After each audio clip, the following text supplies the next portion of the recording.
Hello guys, I am back with a video. कुछ general doubts थे, मैं सोचा क्लियर कर दूँ क्योंकि क्या होता है ना कि कुछ चीज़ें ऐसे पता नहीं होती है। आप एग्ज़ाम देते तो पता चलता है। अब जैसे ये इनका एग्ज़ामिनेशन का स्ट्रक्चर है, इसमें आपको सेक्शनल टाइमिंग तो दे रखी है ना। अब आप प्रीवियसली सर्च करोगे, अब जैसे मेरा एग्ज़ाम हुआ था 2024 के दिसंबर में, तो उसका ना अभी तक ऐसे सेक्शनल कट ऑफ कितनी है या फिर ओवरऑल कट ऑफ कितनी है, वो कट ऑफ क्राइटेरिया नहीं आता जैसे आईबीपीएस में के बाकी सारे एग्ज़ाम्स में आता है ना, आरआरबी आईबीपीएस वगैरह में। तो हमें एक आइडिया लग जाता है कि चलो सेक्शनल इतना कट ऑफ है, हमें इतना स्कोर करना है, ओवरऑल इतना कट ऑफ है, हमें इतना स्कोर करना है। इसमें क्या है ना, आता नहीं है वैसा। तो हम और ये लोग सेक्शनल भी कट ऑफ कर सकते हैं, एग्रीगेट कितनी करेंगे हमें कोई आइडिया नहीं है, ये लोग कैसे भी कर सकते हैं।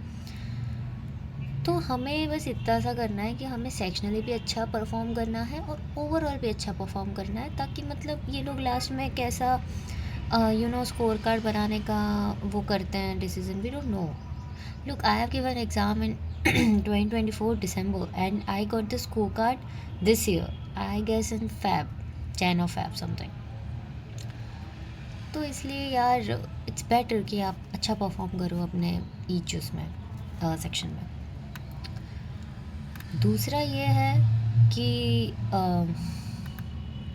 कुछ लोग पूछ रहे थे कि फ़ाइनल स्कोर कैसे निकाला जाएगा, ऐसा वैसा। तो मैं वो बता देती हूँ, इसी में लिखा हुआ है। अब आपका जो पर्सनल इंटरव्यू है वो 100 नंबर का होगा, ठीक है।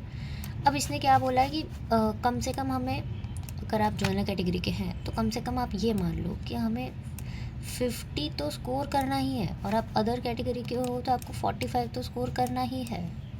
ये तो मिनिमम हो गया है ना। पर एक बात आप ध्यान रखो, फाइनल जो मेरिट बनेगी वो कैसे बनेगी कि 3/4 तो आपका वो एग्जामिनेशन का लिया जाएगा, 3/4 मार्क्स ऑफ द एग्जामिनेशन लिए जाएंगे, और 1/4 मार्क्स आपके पर्सनल इंटरव्यू के लिए जाएंगे। फिर ये लोग कोई फ़ाइनल कट ऑफ निकालेंगे। अब देखो भाई, फाइनल कट ऑफ ये लोग कितनी निकालते हैं, कैसे निकालते हैं, हमें नहीं पता। आप मेरी प्रीवियस वीडियो देखो, पहली वीडियो, उसमें ना मैंने मेरा स्कोर कार्ड डाला है। आप देखोगे वहाँ पे कहीं पे भी कट ऑफ कुछ भी मेंशन नहीं है, पता ही नहीं है, राइट।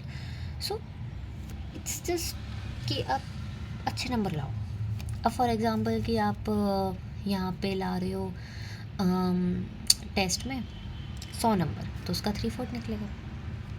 तो यहाँ पे मान लो आपके 75 हो गए, है ना। और यहाँ पे आप 100 में से मैं मानती हूँ कि आप ला रहे हो,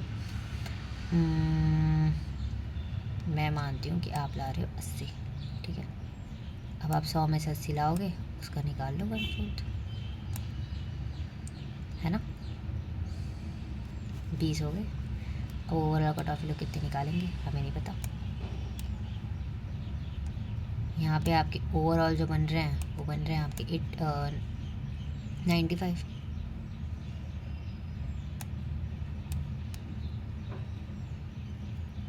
तो ये लोग ओवरऑल कैसे कट ऑफ निकालते हैं हमें नहीं पता। आप तो सेक्शनली अपना बढ़िया परफॉर्म कर लो, है ना। दूसरा मैं एक और चीज़ आपको बता देती हूँ।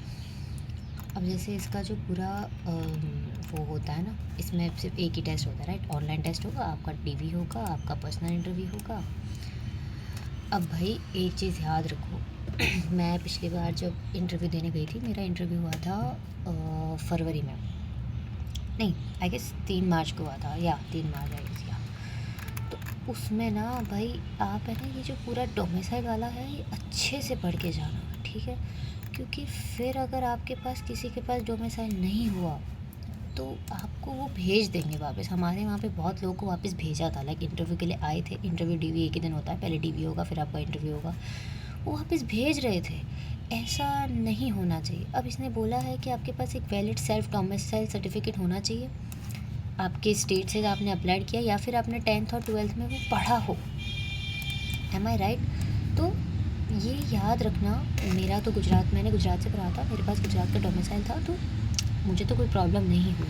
बट काफ़ी लोग ऐसे थे जो टेस्ट पास करके आए थे, वो बिहार समथिंग जगह के थे, और उनको भेज दिया गया था। उनसे पूछा आपके पास डोमिसाइल है, उन्होंने कहा नहीं है।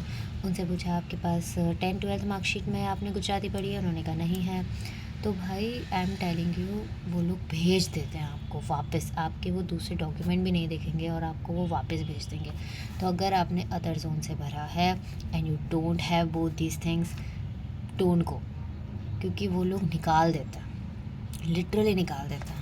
वो दूसरा मतलब दूसरी बार सोचेंगे भी नहीं, वो आपको सीधा निकाल देंगे। सो इट्स बेटर कि आप ना जाओ। अच्छा, अब इसमें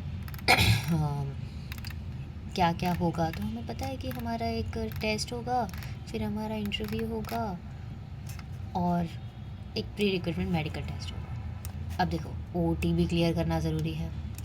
आपके पास डीवी में वैलिड डॉक्यूमेंट होने चाहिए, हर एक डॉक्यूमेंट वैलिड होना चाहिए। और सबसे मेन जो है वो यही है कि डोमिसाइल या फिर 10-12 की मार्कशीट में regional language.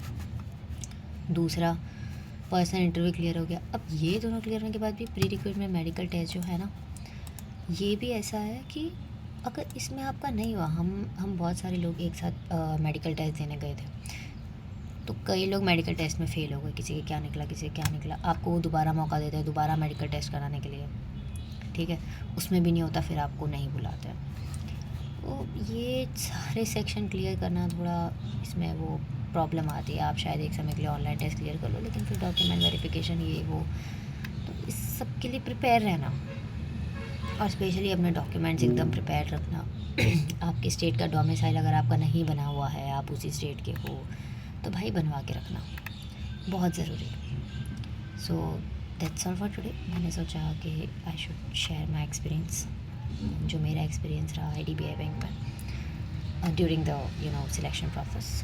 So thank you and please like and subscribe the channel if you want more updates like this. Thank you.